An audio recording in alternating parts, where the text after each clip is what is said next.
ótima tarde para você. Está começando o Sala de Entrevistas desta tarde. E quem visita a gente hoje é a coordenadora da Vigilância Ambiental do Rio Grande, Márcia Pons. Seja bem-vinda. Muito obrigada, boa tarde.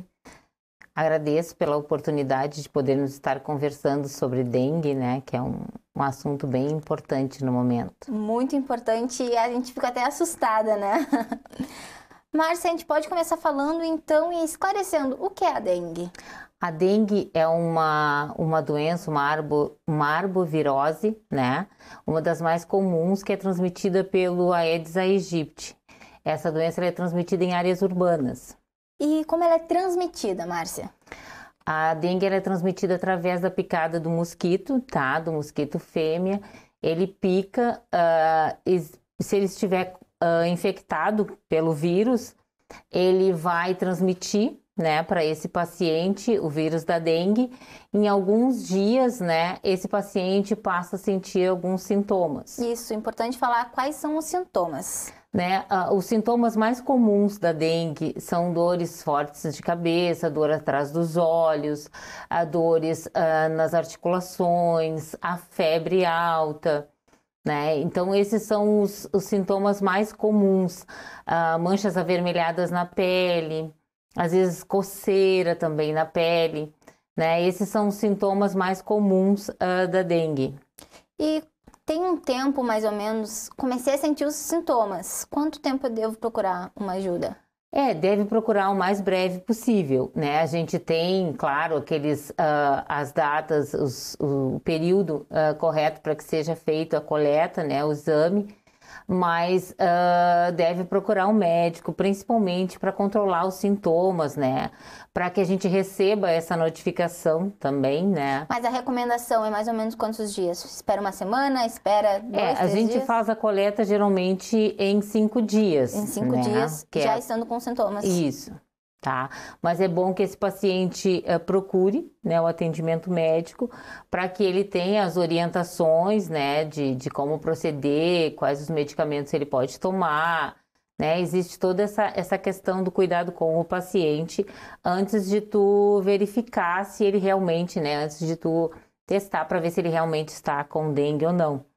Né? Mas esse atendimento ali prévio, esse atendimento logo após esses sintomas, ele é recomendado até pelo bem-estar do paciente, né? Que precisa se manter bem hidratado, em repouso, né? E cuidar dessa parte dos sintomas, né? Como a febre alta. Aqui em Rio Grande, quais os lugares que o paciente pode procurar? Nós temos as UPAs, né, as 2 UPAs, a do Cassino e aqui da Junção, e as unidades de saúde também estão com as orientações para o atendimento, mas as UPAs são os locais onde, né, por ser atendimento 24 horas, os locais de referência. E como é feita essa testagem? Né, a testagem... nós temos o exame, o teste rápido, né, que é o que nos dá uma resposta mais rápida, né, para que a gente possa ter iniciado as nossas ações de vigilância ambiental, né. Então, também esse teste realizado no LAMAC, no laboratório aqui do município, ele não tem o valor para testar realmente, né, o paciente com dengue. Ele não vai para o sistema, ele serve simplesmente para nos dar maior rapidez, né, para as nossas ações de prevenção. Né? Então, assim, aí o paciente passa, né, pela consulta médica, é feita uma notificação. Através dessa notificação, esse paciente ele faz o teste, ele faz o exame para dengue que é encaminhado para o LACEN, né?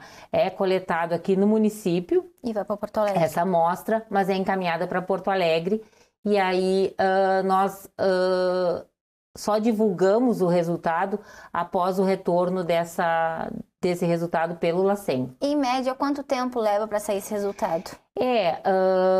Nós sempre recebíamos esses exames em torno de 15 dias, mas com a grande quantidade de amostras encaminhadas de todo o estado né, para o LACEN, e como o nosso resultado oficial vem através do LACEN, não só para nós, mas para todos os municípios, essa demora tem levado até de 1 mês e meio. Bastante um tempo, mês, né? 1 mês e meio mais ou menos para vir o resultado. Enquanto isso, o paciente, ele fica em isolamento? Como é que funciona esse cuidado? Ele é tratado, né? Ele deve procurar o atendimento médico, ele faz o tratamento. O tratamento geralmente é na questão de hidratação mesmo, repouso do paciente, controle da febre. Esses sintomas vai passar em alguns dias, né? O importante é que a gente sabe que a dengue são 4, né? 4 sorotipos, então quer dizer que os que nós temos recebido o resultado é dengue 1, né? É aquela dengue que o paciente tem os sintomas, né? Mas de uma forma mais leve. O que nós temos que ter o cuidado é para não termos grande incidência de dengue e o mesmo paciente várias vezes contrair a dengue, pelo fato de que pode ir sendo contaminado por outros, né, pelos vírus que são mais graves, tipo, aí tem a dengue 2, 3, 4, que pode ser a dengue hemorrágica, né. Márcia, e como funciona? O paciente está infectado, né? Ele está com sintomas. Aí tratou os sintomas vão embora, mas a pessoa segue infectada? Como é que... Não. Ele tem um período ali onde é detectado, né, que ele está com vírus ativo, mas depois não. E o mais importante... E tem qual período? Quanto tempo mais ou menos esse vírus fica ativo? Bom, para que a gente consiga fazer essa coleta e atestar que esse paciente esteve ou está com dengue, né, a gente tem uma janela ali até 30 dias e a gente consegue fazer esse exame. E quando chega esse exame, o paciente ainda está infectado, mais ou menos assim? Mas na maioria das vezes não mais. Por isso é importante que a pessoa, ao sentir os sintomas, né, ter os sintomas, ela procure o atendimento médico para que seja encaminhada essa notificação para a vigilância epidemiológica. E assim a vigilância epidemiológica encaminha para nós, que é a Vigilância Ambiental e Saúde, para que sejam tomadas todas as providências no sentido de controle vetorial. Né? O que acontece? Nós recebemos essa notificação de suspeita de dengue. A partir desse momento, nós fazemos uma investigação com o paciente, né, para saber se esse paciente viajou, quais os lugares em que ele esteve, por quanto tempo ele permaneceu nesses lugares, se outras pessoas ali, tanto na residência dele ou em locais próximos daquela residência, estão com sintomas, se existe a presença do vetor naquela área.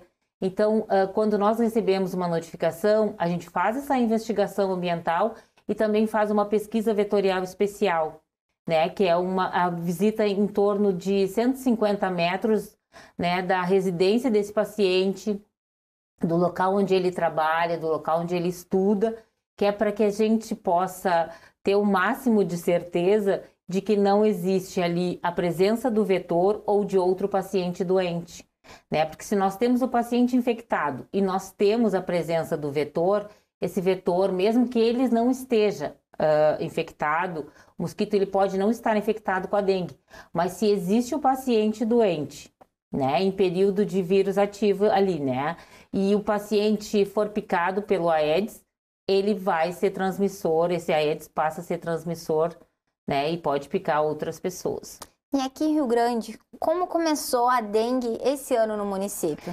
Em que período? Esse ano nós tivemos o primeiro caso, a primeira notificação, nós recebemos em março, né, em mais ou menos 11 de março.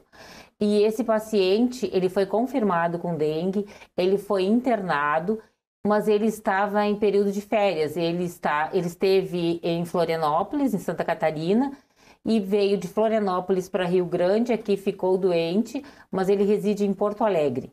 Ele não era morador aqui do município? Não era morador do município.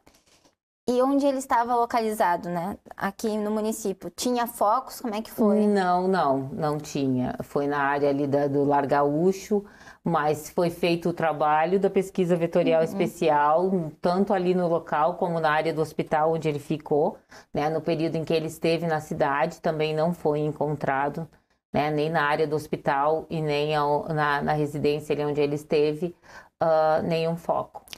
E depois que iniciou em março, os números não pararam mais, né? Sim. E a gente está atualmente com os números ao total do que foi o ano passado, em 2021.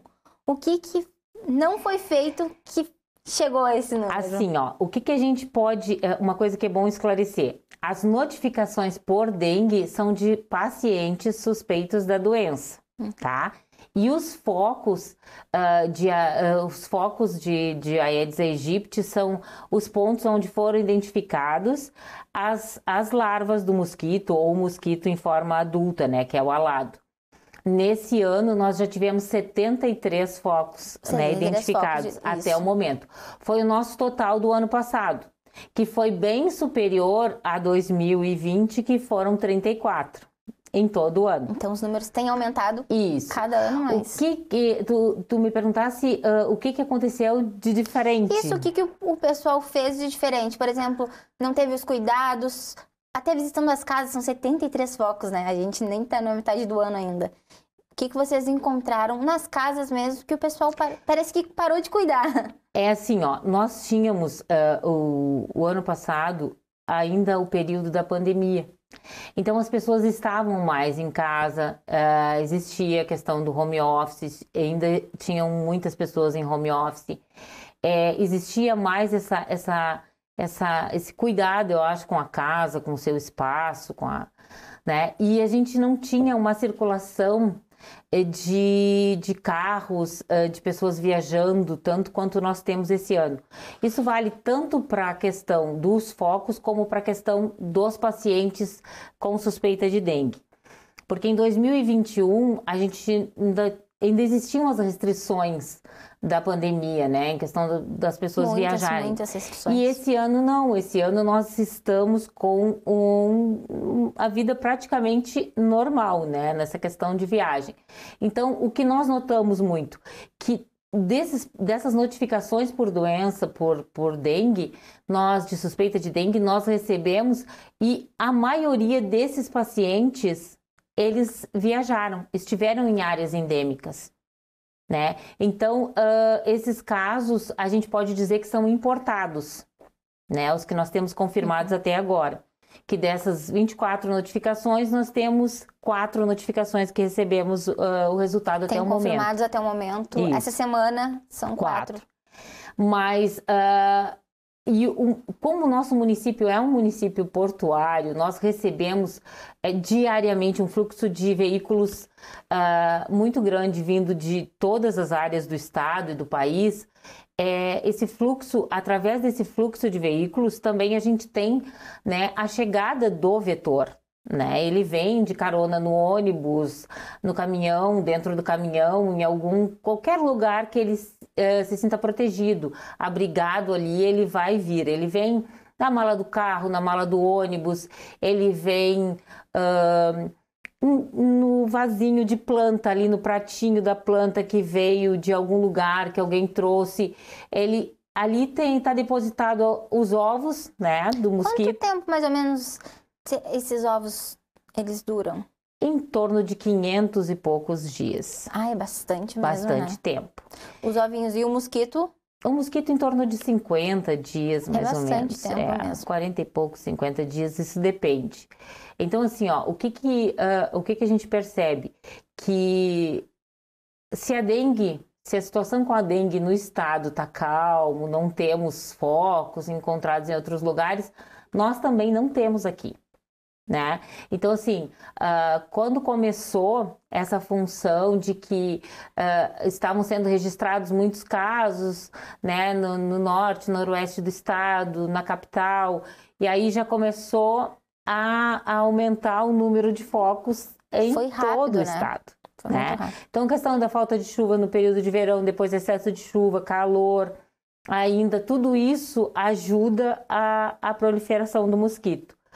E o que a gente tem de mais, assim, preocupante é a questão de que nós trabalhamos nessa questão da prevenção da dengue já há muitos anos aqui na cidade. E nós ainda encontramos uma dificuldade muito grande, né, de resposta, né, da população nesses cuidados com os seus pátios, né? Falando em cuidados, Márcia, a gente vai para o intervalo, mas na volta do intervalo a gente fala desses cuidados. Sim. A gente vai para um rápido intervalo e já já voltamos.